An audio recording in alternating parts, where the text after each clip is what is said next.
Tired, relieved and glad to be going home.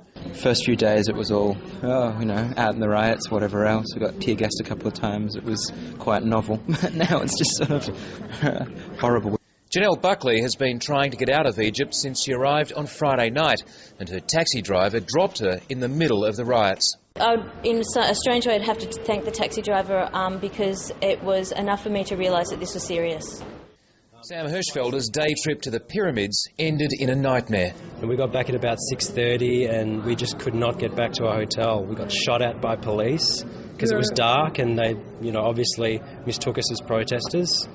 They had a close-up view of the protests and the brutal response. A lot of civilians getting beaten up by police, not just a couple of police. We saw 6 or 7 police officers surround one protester and just lay into him. More than 200 stranded tourists registered for the flight to Frankfurt.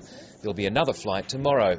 But many have complained at being unable to contact the Australian Embassy over the past few days or the Department of Foreign Affairs in Australia. It's very difficult to reach people because the phone system, as you know, in Egypt has literally collapsed and the mobiles were off for several days this week and the internet is down. The prevailing feeling was one of relief, but not for everyone. Angie Ashry has been living in Cairo for 2 years with her Egyptian husband, Sharif. She's trying to get him a tourist visa so they can travel to Australia together. What's happened, Angie? It's a no, they can't help us with the visa for my husband today, which is just really disappointing. Angie Ashry decides not to go home alone, but to stay and try again for tomorrow's flight, while everyone else boards the bus for the airport.